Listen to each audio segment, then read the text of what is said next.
இந்த அருட்பெரும் ஜோதின்றதுல நம்ம வந்துட்டு மகாமந்திரம்னு வச்சிருக்கோம்.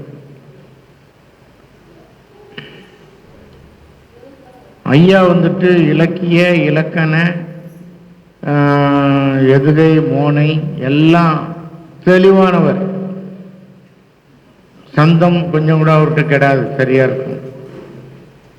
அப்ப அவர் வந்துட்டு அருட்பெருஞ்சோதி அருட்பெருஞ்சோதி தனிப்பெருங் கருணை அருட்பெருஞ்சோதின்னு எழுதியிருக்கிறத அருட்பெருஞ்சோதின்றதுல இம்மு போட மாட்டார், அருட்பெரும் ஜோதின்னு சொல்ல மாட்டார். அருட்பெருஞ்சோதி இஞ்சி வரணும். தனி பெருங்கருணைக்கு தான் வரணும், காக்கு அடுத்தங்க. பெரும் கருணைன்னு இம் சொல்ல மாட்டார். ஏன்? அந்த இம் என்பது பெறக்கூடியதையும் அது சொல்லும், பெருசையும் சொல்லும். நீங்க எதை சொல்றீங்க? பெறக்கூடியதை சொல்றீங்களா, பெருசை சொல்றீங்களா? அதுல ரொம்ப ஈஸி. அந்த எழுத்துக்கு முந்தின எழுத்துல ரூ, சின்ன ரூ இருந்துச்சுன்னு வச்சுங்களேன், அது பெருசை குறிக்கும். அது வச்சமே இம்மு போடலாமா வேண்டாமான்னு பார்த்துடலாம். அடுத்தது என்னன்னு சொன்னா, இஞ்சு போட்டோம்னு சொன்னா அவரு அந்த இம்மை பயன்படுத்தல, இஞ்சு அல்லது எங்கு, அது ரெண்டையும் போட்டா என்ன சொன்னா, ஆங்கிலத்தில் சொன்னா அல்டிமேட் அப்படின்னா, அல்டிமேட்னா அதை விட பெருசு இல்லை, இதுதான் முடிவு அப்படிங்கிறத குறிக்கிறது தான் அந்த எழுத்து. அவர் அதை புரிஞ்சுதான் விளங்கி தான் அவர் சொல்றாரு. ஆனால் நம்ம மக்கள் மகாமந்திரம் சொல்லும்போது அருட்பெரும் ஜோதி அருட்பெரும் ஜோதி தனி பெரும் கருணை அருட்பெரும் ஜோதி இம்மு தான் போடுறாங்க. போடக்கூடாது, அதை திருத்தி கொள்ளுங்கள். அது அந்த சொல் வரும்பொழுதே நீங்கள் நான் இந்த சொன்ன சொல்லு உங்களுக்கு காதில் மனசில் வந்து ஒலிக்கணும். எழுத்து வந்துட்டு எழுத்து பிழை வந்தால் இலக்கண பிழை, இலக்கண பிழை வந்தால் சொல் பிழை, சொல் பிழை வந்தால் பொருள் பிழை, பொருள் பிழை வந்தால் ஒரு எண்ணமே நாசம். என்ன சொல்ல வந்தாங்கன்றத நம்ம இதை புரிஞ்சுக்கிட்டு இலக்கண பிழை இல்லாமல் சொல்ல, அட்லீஸ்ட் நம்ம வாழ்க்கையில் ஒரு நாள் சன்மார்க்கத்தை முழுசாக கடைப்பிடிக்கலன்னா கூட இந்த மகாமந்திரத்திலேயாச்சும் நம்ம கொஞ்சம் தெளிவாக இருப்போம் அப்படின்னு நினச்சிக்கிட்டு போங்க. அது ஒன்று. அதனால தான் நான் 2 முறை பயன்படுத்தேன். இதில் ஐயாவுடைய நோக்கம் ஏதோ ஒரு புதிய ஒரு என்னது ஒரு அமைப்பை உருவாக்கணும் அப்படின்றது அவருடைய நோக்கம் இல்லை. அவருக்கு மக்கள் புரிஞ்சு இருக்கணும், விளங்கி இருக்கணுன்றது அவருடைய நோக்கம். அதை வச்சு தான் அதுக்கு எதெல்லாம் தடையா இருக்குது அப்படின்னு பார்த்து, இதுக்கு சன்மார்க்கம் ஒன்று தான் நல்ல வழி, அப்போ இதுக்கு தடையா இருக்கிறது எது அப்படின்னு பார்த்தா அவர் தெளிவாக ஒரு முடிவுக்கு வந்தார். அதனால தான் அவர் சொல்லும்போது கலக்கமர பொது நடம் நான் கண்டு கொண்ட தருணம், குழப்பமே இல்லை, நான் தெளிவா இருக்கிறேன் அப்படின்னு சொல்றாரு. அந்த வகையில் பார்த்தீங்கன்னு சொன்னா சன்மார்க்கத்தினுடைய அமைப்புக்கு சிந்தனைக்கு நம்ம வந்துட்டோம் அப்படின்னா மனிதன் பிறந்த பிறவியின் பயனை பெறுவதற்கு தயாராயிட்டான். அவங்ககிட்ட தவறான இது எதுவுமே வராது. அதனால சன்மார்க்கத்தை அவரு மக்கள் மத்தியில் அதுல உலகத்தையே அடக்கிட்டார். சன்மார்க்கம் அப்படிங்கிற ஒரு அமைப்புக்குள்ள உலகத்தையே அடக்கிட்டார். நம்ம எல்லாரும் அதை சரியா புரிஞ்சு சொல்லு எழுத்து செயல் பேச்சு எல்லாமே நம்ம அதை சரியா புரிஞ்சுக்கிட்டு அதன் பிரகாரம் நடக்க ஆரம்பிச்சிட்டாலுமே அதுவே நமக்கு ஒரு பெரிய உதவி. நம்ம அதையெல்லாம் கடைபிடிக்க பார்க்கணும். அந்த கவலையில தான் அவரு நான் படும் பாடு சிவனே உலகோர் நவிலும் பஞ்சுதான் படுமோ மற்ற எண்ணத்தான் படுமோ அதை சொல்லத்தான் படுமோ காண்படு கண்ணீர் மான்படுமாறு கலங்குகின்றேன் ஏன் படுகின்றனே என இறங்காவிடில் ஏன் செய்குவேன், நீயே இறங்கி வரலன்னா என்ன செய்வேன் அப்படின்னு அவர் ரொம்ப கவலையோட அந்த பாடல்லாம் நிறைய அவருடைய பாடல் அத்தனையும் மக்களுக்கு நம்ம தான் சொல்லிட்டு நம்ம உபதேசம் பண்றாரு.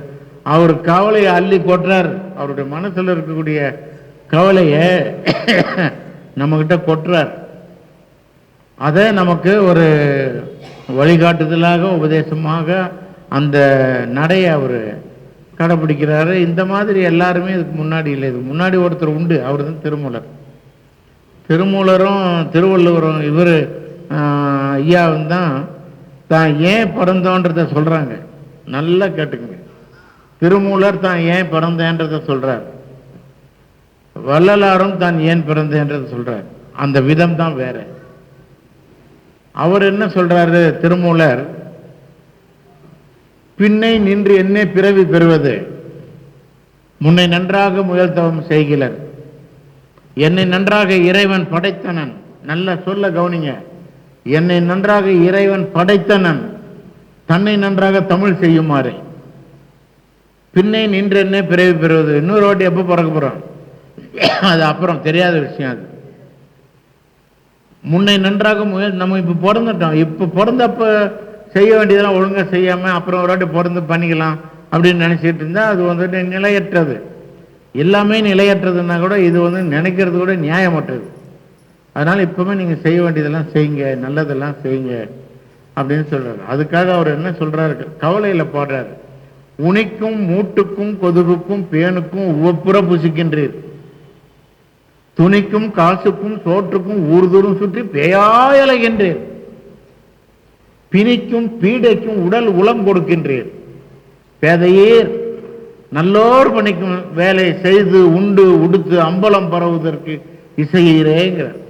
அந்த கவலையை பார்த்தீங்களா? அவர் என்ன சொல்றாரு, உனிக்கும் மூட்டுக்கும் கொதுகுக்கும் பேனுக்கும் ஒப்புற புசிக்கு. நீ சாப்பிட்றிய சுவையா அறுசுவையா அப்படியே இப்படி எப்படி மனசுக்கு பிடிச்ச மாதிரி சாப்பிட்றிய. இப்போ என் வாயை வச்சு சும்மா இல்லாமல் அந்த ஐயா நல்லா சாப்பிட்டீங்களான்னு கேட்டார். இல்லைங்க, மோரில் உப்பு இல்லைங்க, காரக்குழம்புல காரம் இல்லைங்க, வந்துருச்சா இப்பெல்லாம் திங்கிறது எதுக்குடா அப்படின்னு அவர் சொல்றாரு. எங்கேயோ இருக்கக்கூடிய தரையில மேற உனி உன் உடம்புல உட்காந்துக்கிட்டு உன் ரத்தத்தை குடிக்குது, உன் உணவு எல்லாமே ரத்தமா மாறுகிறது. அதுக்கு பிறகுதான் மற்ற வேலை. அதாவது அப்படியே போயிட்டு உனி படுக்கையில் இருந்து கடிச்சு உறிஞ்சிட்டு போதா மூட்டை பூச்சி, அது மெத்தையில் இருக்கும், அது அங்கே இருந்து கடிச்சு அது ருசியா ரத்தத்தை குடிக்கும். உனிக்கும் மூட்டுக்கும் கொதுகுக்கும், கொதுகுன கொசு எங்கேயோ இருக்கும், அது குடிச்சிட்டு போகும். அவங்களாம் திறந்த வீட்டில் ஏதோ போன மாதிரி அவங்க எல்லாம் இஷ்டத்துக்கு சுதந்திரமாக எல்லாம் எடுத்துருவோம். உனிக்கும் மூட்டுக்கும் கொதுக்குக்கும் அதெல்லாம் சரி, அது அடிபட்டு சாவுது. ஒருத்தரை நிரந்தரமா உடம்புக்குள்ள இருந்துகிட்ட ரத்தத்தை உரிகிறாரு, அவர் தான் பேனு. புரியுதுங்களா? அவரை கேட்க ஆள் கிடையாது. அதனால உனிக்கும் மூட்டுக்கும் கொதுகுக்கும் பேனுக்கும் ஊப்புற அவங்க நல்லா ஜாலியா இருக்கிறதுக்கு நீங்க சாப்பிட்றீங்க. டாக்டர் என்ன சொல்றாரு, நீ சாப்பிட்ற சாப்பாடெல்லாம் ரத்தமா மாறும்யா, அதுக்கு பிறகுதான் உன்னுடைய தேவையெல்லாம் அது செய்யும். அப்போ அதுக்காக நம்ம சாப்பிட்றோம்னு சொல்லி கொடுத்தாச்சு. ஆனா இது அது நடக்கல. உனி மூட்டை கொசு பேனு இது ஜாலியா வாழ்றதுக்காக நீ சாப்பிட்றீங்க. உனிக்கும் மூட்டுக்கும் கொதுகுக்கும் பேனுக்கும் ஒப்புற புசிக்கின்றீர். அடுத்தது பாருங்க, துணிக்கும் காசுக்கும் சோற்றுக்கும் ஊர்தூரும் சுற்றி பேயாய் அலைகின்றீர். மனுஷன் இன்னைக்கு அலையிறதான். படிக்கிறதே எதுக்கு படிக்கிறான்? இன்றைய படிப்பு என்ன? கல்வி. அன்னைக்கு கல்வி எதுக்கு கொடுத்தான்? வாழ்வியல் கல்வி, இப்படிதான் வாழணுன்ற கற்றுக் கொடுத்தான். இன்னைக்கு வாழ்வியலுக்கு கல்வி அல்ல, பொருளாதாரத்துக்கு கல்வி. நீங்க என்ன டிகிரி படிக்கிறீங்களோ, நீங்க என்ன வரைக்கும் படிக்கிறீங்களோ அதுக்கு தகுந்த வேலை, அதுக்கு தகுந்த சம்பளம், அதுக்கு தகுந்த மாதிரி உங்க வீட்டினுடைய வளர்ச்சிகள் இதெல்லாம் அப்படி ஆக அது உங்களை மனிதனை பண்படுத்துறது கிடையாது. நாளடைவில் வெளிநாட்டு நாகரிகம் நம்ம எல்லாத்தையும் கெடுத்து பொருளாதாரத்தின் மீது பக்கம் பற்றுதலை ஏற்படுத்தி நம்ம அப்படியே வாழ ஆரம்பிச்சிட்டோம். எதை எடுத்தாலும் நம்ம அப்படித்தான் இருக்கிறோம். அதில் போனால் என்ன கிடைக்கும், இதில் போனால் என்ன கிடைக்கும், இப்படிதான். அதனால்தான் ஐயா சொன்னாரு, இது சாகும் கல்வி, எனக்கு சாகா கல்வி வேணும். உள்ள போகும்போதே வாத்தியார் சொல்லி கொடுக்குறாரு. என்னன்ட்டு பள்ளிக்கூடத்துக்கு போறான் புள்ள, அவனும் உள்ளுக்க போகல. அவர் சொல்லும் போதே ஓதாமல் ஒரு நாளும் இருக்க வேண்டாம், முதல்ல சொன்னது பையன் காதில் உள்ள இருக்க வேண்டாம்ன்றது காதில் விழுந்துச்சு. அடுத்ததும் விழுந்துச்சு. எல்லாம் என்ன ஒரு வேண்டாம் வேண்டாம், நம்ம எல்லாத்தையும் தெரிஞ்சுக்கணும்னு வந்தால் வேண்டாம் வேண்டாம்னு எடுக்கும்போதே அப்படி சொல்றாரு. இந்த மாதிரி இவர் சொல்லி கொடுக்குறது சரியில்லை, இது சாகும் கல்வி. எனக்கு சாகாத கல்வி சொல்லிக் கொடு அப்படின்னு சொன்னார். அந்த சாகாத கல்விக்கு உள்ள அரிச்சுவடி தான் நம்ம இன்னைக்கு எடுத்த தலைப்பு. என்ன தலைப்பு? ரா பகல் இல்லா அப்படிங்கிறது அதுதான். புரியுதுங்களா? அதுக்கு தான் நான் இவ்வளவு பீடிகை போட்டுன்னு வரேன். அங்கேயே அவர் சொல்லிட்டா, அப்போ வாத்தியாருக்கும் இருக்கும் லடாய், நீ எப்படா நெகட்டிவ்? அவர் அப்படி சொல்லலை. டே, எதிர்மறையாக தானே சொல்ல முடியும், நேர்மறையாக தானே சொல்ல முடியும், அதை எப்படி மாற்ற முடியும்? ஏன் முடியாது? நீ பாடு பார்க்கலாம். பள்ளிக்கூடத்தில் பையன்கிட்ட போய் வாத்தியார் சொல்கிறது அது தான் மரியாதை தானே கற்றுக்கிறாரு அவர். நீ பாடு பார்க்கலாம். பார்த்தான், இவருக்கு கொடுத்துட வேண்டியதுதான் சொல்லிட்டு வேறு வழி இல்லை, உண்மை வெளிப்படணும். அப்போ தான் பாடுறோம், ஒருமையுடன் என்னது திருமலரடி நினைக்கின்ற உத்தமர்தன் உறவு வேண்டும், உள்ளொன்று வைத்து புறம் ஒன்று பேசுவார், உறவு கலவாமை வேண்டும். அது நெகட்டிவா, அது அவங்களோட உறவு எனக்கு வேண்டான்னு சொல்லலை. உறவு கலவாமை வேண்டும். பொருளை அந்த சொல்ல பொருள்படுத்தக்கூடிய வைக்கக்கூடிய விதம் இருக்க, அதை பொறுத்து தான் அது எதிர்மறையை நேர்மறையாக ஆக்க முடியும்னு சொல்லிட்டு பள்ளிக்கூடத்துக்குள்ள நுழையிற அரிச்சவடி பையன் சொல்றான், ஒருமையுடன் எனது திருமலரடி நினைக்கின்ற உத்தமர்தன் உறவு வேண்டும். உத்தமர்தன் உறவு வேண்டும்னா என்ன தெரியுமா? அவங்க கடவுளுக்கு நிகரானவங்க. அகவல்ல முடிக்கும் போது கடைசியில் சொல்லுவார், கடைசியே வரும், உத்தமன் ஆகுக ஓங்குக என்றனை. ஓங்கணும்னா இறைவன் ஆகணும், அப்பதான் ஓங்க முடியும். அப்படின்னா நீ உத்தமன் ஆகணும். அதுக்கு தான் இவ்வளவு வழியும், இதுக்காக வழியை சொல்லி கொடுத்துட்டார்.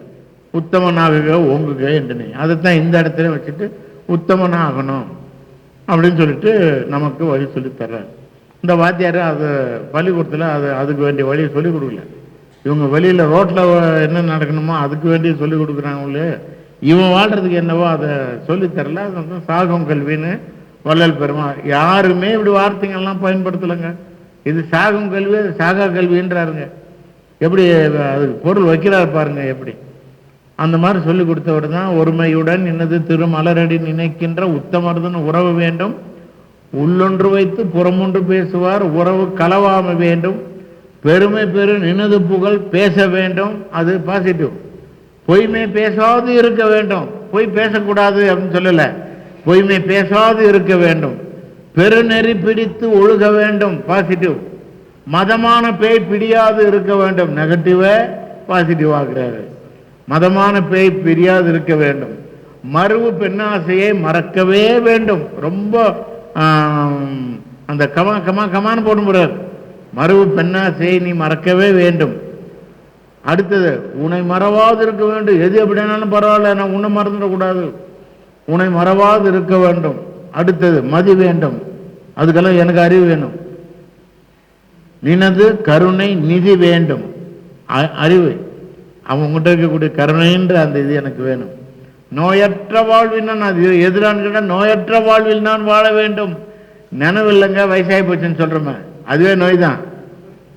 புரியுதுங்களா? நரை திரை பிணி மூப்பு சாக்காடு. நரை திரை, இப்ப நான் ஏறி வரும்போது முடியாத வந்தேனே, பிணி மூப்பு, அப்புறம் ஊருக்கு புரியுதுங்களா? அதுதான் சொல்றாரு, நிறைய திரை பிணி மூப்பு சாக்காடு இல்லாம இருக்கணும். அப்பதான் அவன் பிறந்த பிறவியின் பலனை பெற்றான் என்பது பொருள். அதை அடைவதற்காகத்தான் முதலே என்ன பண்ணாரு திருமூலர்? என்ன பண்ணாரு? உடம்பார் அழியல் உயிரார் அழிவர், திடம்பட உறுதி வாய்ந்த திடம்பட மெய்ஞானம் சேரவும் மாட்டார், உடம்பை வளர்க்கும் உபாயம் அறிந்தே உடம்பை வளர்த்தேன் உயிர் வளர்த்தேனே. இவன் வந்துட்டு எனக்கு காலெல்லாம் வீங்கி போச்சு, அன்னைக்கு பஸ்ல இருந்து விழுந்து நடக்க முடியல. என்ன எல்லாருமா சேர்ந்து ஒரு அந்த மீன் எடுத்துன்னு போகிற கூடையில், அலுமினிய கூடையில் மீனை விற்கிற ஒரு அம்மா, அந்த அம்மா தொப்புன்னு கீழே குதிச்சு என்னை தாங்கி பிடிச்சி, இருக்கிறவங்களாம் வந்து என்னை பிடிச்சி என்னை தூக்கி மேலே ஏறி உட்கார வச்சாங்க. அதுக்கப்புறம் நான் வந்தேன். ஆனால் எனக்கு இந்த முட்டி, இந்த முழங்கால் வந்துட்டு பஸ்ஸில் படிக்கட்டில் முட்டி, அந்த எலும்பும் சதையும் ஒன்றா தான் ஒட்டிக்கிட்டு இருக்கு. அதனால இந்த கால் ரொம்ப கஷ்டம். நான் வந்துட்டு பார்த்துலாம் ஒரு கையேண்டு தான் நான் நடக்கிறேன். வேற யாருன்னா என்ன பண்ணுவாங்க, உடனே நல்ல வாய்ப்பு கட்சிதுரா சொல்லி லீவ் போட்டு படுத்துருவோம். நம்ம அப்படி பண்ண முடியாது, பார்த்துடலாம் அப்படின்னு சொல்லிட்டு நடந்துக்கிட்டு இருக்கேன். பரவாயில்ல, அப்போ நோய் வரக்கூடாது, சாவும் வரக்கூடாது, மரணமும் வரக்கூடாது. ஆனால் இவர் வந்துட்டு அதுக்கு எதிர்மறையாக உள்ள சமாச்சாரத்தை எல்லாம் நமக்கு நல்லா சொல்லி கொடுக்குறாருங்க. நான் ஏன் இப்படி ஒரு மாதிரி துணியை மாற்றி பேசுகிறேன்னு தெரியுமா? நான் சிறப்பு தமிழ் படித்தவன். இன்னைக்கு இந்தியாவில் சிறப்பு தமிழ் படித்தது 2 பேர் இருந்தோம், ஒருத்தர் இறந்துட்டாரு. இப்போ நான் ஒருத்தன் தான் இருக்கிறேன், நமக்கு என்றைக்கே தெரியாது. சிறப்பு தமிழ் படித்ததனுடைய விளைவு தான் எனக்கு இந்த சொல்லு தப்பாக இவங்கெல்லாம் சொல்லும்போது என்னால் அதை தாங்கிக்கவே முடியல. போய் சண்டை வலிச்சிடுறேன் சமயத்தில். வயசு மீறி இடம் பொருள் இதெல்லாம் பார்க்காம சண்டை வலிக்கிறேன். ஏன்னா அந்த உண்மை தெரிஞ்ச பிறகு அது மாறி நடக்கிறது என்னால் ஏற்றுக்கவே முடியல. நீங்கள் சோறு பரிமாறும் போது கூட இப்படித்தான். இப்போ நான் அதில் ஒரு பைத்தியக்காரன்.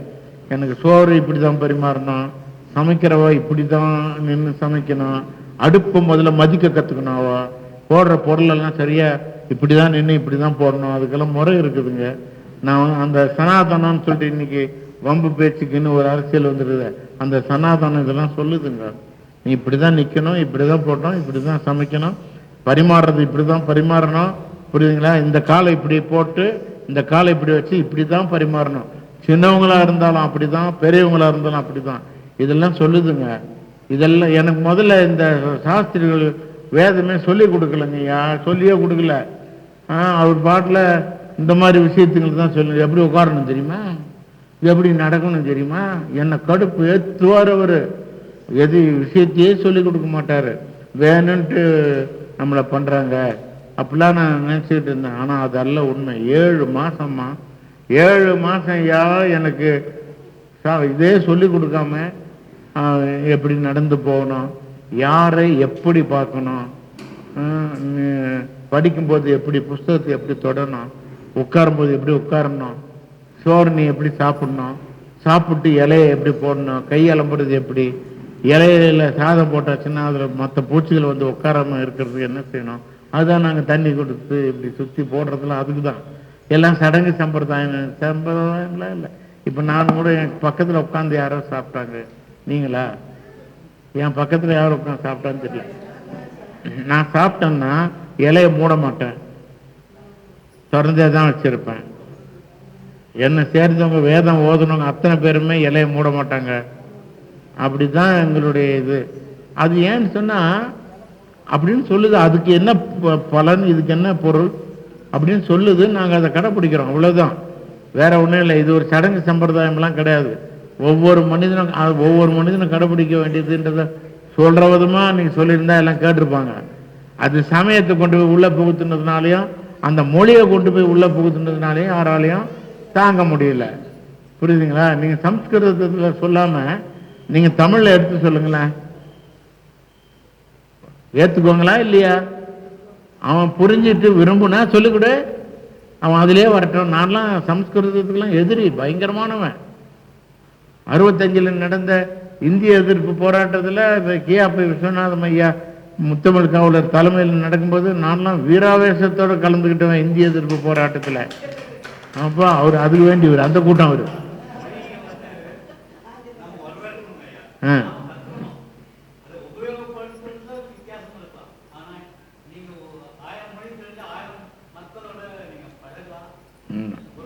இன்னைக்கு எவ்வளவு ஈஸியா இருக்கு தெரியுங்களா? நான் எங்க அண்ணன் இதை சொல்லி பேசினாரு. எல்லாரும் வெத்தலைப்பாக்கு போட்டு, நான் இப்போ சொன்னேன்ல வெத்தலைப்பாக்கு போட்டு உட்காந்துருக்குறாங்க. எனக்கு வேண்டிய நண்பர் ஒருத்தர் இருக்கிறாரு, அவர் மேலே ஒன்று வச்சுக்கிறேன் அப்படின்னு எனக்கு அவ்வளோ ஆத்திரம். அப்புறம்தான் என் அறிவே வேலை செய்யுது. இவர் தெலுங்கில் சொல்கிறாரு, தமிழில் சொல்கிறாரு, அவங்களுக்கு தெலுங்கு தெரியல. அது உணர்ந்தேன். நான் என்ன பண்ணேன் தெரியுங்களா? என்னோட ஸ்பீச் வந்துட்டு ஃபைனல், கடைசியாக நான் தான் பேச போகிறேன். என்னோட சப்ஜெக்டும் அந்த மாதிரி. எனக்கு இப்போ நான் பேசுகிற நேரத்தில் எல்லா காலேஜ் ஸ்டூடெண்ட்ஸும் வந்துட்டாங்க. என்னை ரொம்ப பிடிக்கும், எங்கள் இப்போ ஸ்டூடெண்ட்ஸுக்கெல்லாம் என்னை ரொம்ப பிடிக்கும். நான் எல்லாம் எடுத்து கொடுத்து என்ன சப்ஜெக்ட் வந்துட்டு என்னுடைய டாபிக் ஒன்றா இருக்கும், நான் கொடுக்குற சப்ஜெக்ட் அதுக்குள்ளே நாலேஜ் எழுதி பின்னி விடுவேன். அதனால் பசங்க எக்ஸாமில் நல்ல மார்க் எடுப்பாங்க. அதனால் அந்த பசங்கள்லாம் நிறைய கூட்டிட்டோம். நான் வந்து பேசுகிறேன்னு நல்ல மகிழ்ச்சி எல்லாத்துக்கும். நான் என்ன பண்ணேன், அவருக்கு என்ன தலைப்பு கொடுத்தாங்களோ அதை நான் எடுத்துக்கினேன். அவர் எதை தெலுங்கில் பேசினாரோ அதை தமிழில் பேசினாரோ அதை அப்படியே பிள்ளைங்களுக்கு நான் தெலுங்குல எடுத்து வச்சேன். அப்போ அடி கைத்தட்டல். நான் சொன்னேன் ஒரு கட்டத்தில் நிறுத்திட்டு, இனிமே நம்ம பெருமை அடையக்கூடாது, இந்த பெருமை அவருக்கு சொந்தன்றது நம்ம தெரிவிச்சிடணும் அப்படின்னு சொல்லிட்டு கூப்பிட்டு, நீங்கள் இவ்வளோ நேரம் இவ்வளோ அமைதியாக இருந்தீங்க, ஒரு வெங்கட்ராமன் గారు தமிழ் பக்தி తీసుకున్నారు, ஒவ்வொருத்தரும் ஒன்று ஒன்று பண்ணிட்டு இருந்தாங்க. ஆனால் பேசினவர் யார் தெரியுமா, எப்படிப்பட்டவர் தெரியுமா, எனக்கு என்னை சர்டிஃபை பண்ணவருடைய மகன், அவங்களால தான் இன்றைக்கி மருத்துவமே இருக்குது அப்படின்னு எல்லாம் தெலுங்குலேயே அவனுக்கு எடுத்து சொல்லி, அவங்க தெலுங்கில் சொன்னதுனால தான் அரவமில் சொன்னார், அதனால் உங்களுக்கு தெரியல. இப்போ நான் அதனால் அவர் பேசினது அப்படியே என்னுடைய டாப்பிக்கை விட்டுட்டு நான் அவர் சப்ஜெக்ட் நான் பேசுகிறேன், நீங்கள் எல்லாரும் கை தட்டுறீங்களே, இப்போ என்ன செய்ய போகிறீங்கன்னு பா எல்லாம் அப்படியே அரண்டு போயிட்டாங்க. எல்லாம் உளுந்தடிச்சு மேடைக்கு வந்தாங்க. அவர் அப்படியே கீழே உளுந்து தண்டப்படுத்தா நன்றின்னு சொல்லிட்டு பிடிச்சாங்க, காலை பிடிச்சிட்டாங்க. எல்லாரும் அழுதாங்க. எல்லாரும் நாங்கள் உங்களை அவமானப்படுத்திட்டோம், நீங்கள் சொல்லாமல் இருந்தால் அவன் தெரிஞ்சிருப்பானா இல்லை, சொன்னேன். அவங்கெல்லாம் அதை தெரிஞ்சுக்கிட்டு மன்னிப்பு கேட்டு அப்புறம் என்னை மறுபடியும் பேச விட்டாங்க என்னோட சப்ஜெக்டை.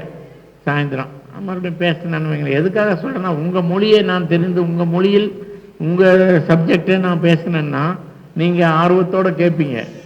இல்லைன்னா இது இயல்பு, அவன் என்ன செய்வான், பாவம் அவன் சொன்னான். அந்த மாதிரி எல்லா மொழியும் தெரிந்து இருப்பது நல்லது. நான் அந்த 65 இந்திய எதிர்ப்பு போராட்டத்தில் போனது, நான் அதுக்கப்புறம் நிறைய வேதனைப்பட்டிருக்கிறேங்க, ரொம்ப துன்பப்பட்டிருக்கிறேன். பாம்பேயில் போன இடத்துல வாய் கொழுப்பு நான் தான், சும்மா இல்லாமல் அங்கே ஒரு குஜராத்தி மாமி, அந்த மாமியை பார்த்து, மாமி உங்கள் வீட்டு சாப்பிட்ற தட்டை கொஞ்சம் வாடகைக்கு கொடுங்களேன் அப்படின்னு நான் தமிழில் சொல்கிறேன். அவங்க குஜராத்துக்காரங்க. அது கடைசியில் பார்த்தா அது குஜராத் இல்லை, நம்ம ஊர் மாமி. அது சொல்லிச்சு, ஏன்பா நீ என் வீட்டிலே வந்து சாப்பிட்றேன்னு சொல்லிச்சு. செருப்பாலாட்சி மாதிரி இருந்தது. ஏன்னா அதே மாதிரி ஒரு பிரெட்டு கடையில் போனால் அவர் வந்துட்டு பையான்னு சொல்லுவோம். அவர்கிட்ட போய் மாடர்ன் பிரெட்டு கேட்டேன். அவர் பிரிட்டானியா பிரெட்டு தான் இருக்குதுன்னாரு. நான் என்ன பண்ணிட்டேன், நான் இந்த மாடர்ன் பிரெட்டை வச்சுக்கிட்டே இல்லைங்கிறான் சொல்லிட்டு சொன்னேன். எந்த சேட்டை பறஞ்சினீங்களே அப்படின்னா அடி. அப்போதான் பார்த்தேன், டே இனி விடக்கூடாது, நம்ம தான் தப்பு பண்ணுறோம் அப்படின்னு சொல்லிட்டு மொழியெல்லாம் தெரிஞ்சுக்கிட்டு